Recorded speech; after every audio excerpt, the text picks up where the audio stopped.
मनोज जरांगे यांनी 22 फेब्रुवारी 2024ला माझ्यावर अत्यंत घाणेरडे आणि खालच्या थरातले म्हणजे गलिच्छ असे आरोप केले। काय केले? पहिला आरोप त्यांनी केला माझ्या याच्यावर कॅरेक्टरवर की हा मुळात हा फडणवीसचा माणूस आहे, म्हणजे बारसकर हा फडणवीस म्हणजे फडणवीसांचा माणूस आहे आणि त्यांनी शिंदे साहेब किंवा फडणवीस साहेब त्यांच्याकडून 40 लाख रुपये घेतले जरांगेवर आरोप करण्यासाठी। हा पहिला आरोप केला। दुसरा त्यांनी माझ्यावर आरोप केला की हा महाराज आहे यांनी 300 कोटी रुपयाची संपत्ती गोळा केली वर्गणी गोळा करून। त्याच्यानंतर त्यांनी आरोप केला की ह्या महाराजावर विनयभंगाचा गुन्हा आहे आणि हा महाराज भोंदू बाबा आहे। असे त्यांनी 4-5 आरोप केले।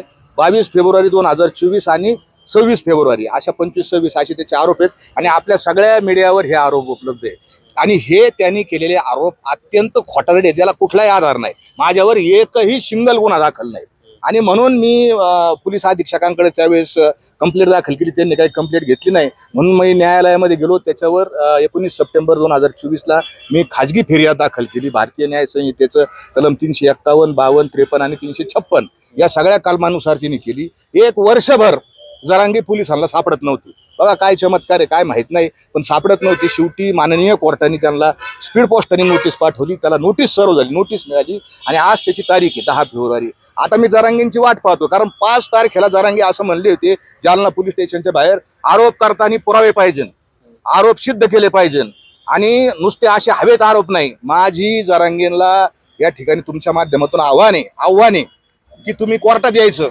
आणि मी 40 लाख रुपये घेतले ना शिंदे साहेबांकडून, फडणवीस साहेबांकडून, हे सिद्ध करून द्यायचं। कोणच्या नोटा घेतल्या, काय घेतल्या, पुढे 300 कोटी रुपयाची इस्टेट गोळा केली, हे सगळं सिद्ध करून द्यायचं। माझ्यावर जर विनयभंगाचा गुन्हा आहे ना जरांगे, तर तिथं FIR आणून द्यायच्या, नाही तर कारवाईला सामोरं जायचं आणि जरांगेंना आपल्या माध्यमातून एक सांगायचं, ही जरांगेशाही नाही, ही लोकशाही आहे। हे लोकशाहीचं राज्य आहे, कायद्याचं राज्य आहे, कायद्याने वागा। आणि जरांगे माझ्या मते आता अजून तर काय आलेलं नाहीत, कोर्टात येण्याची शक्यता आहे मला वाटत नाही। हे फक्त मीडिया समोरचे डॉन येतं, मीडिया समोरचे बादशाह आहेत, फक्त इथं तोंडमारी करायची आणि ज्यावेळेस कोर्टात काय होतं त्यावेळेस पळून जायचं। जरांगे तुम्हाला हे आरोप केलेले हे तुम्हाला सिद्ध करावे लागतील, तरच तुम्ही खरे 96 कोळी क्षत्रिय मराठा।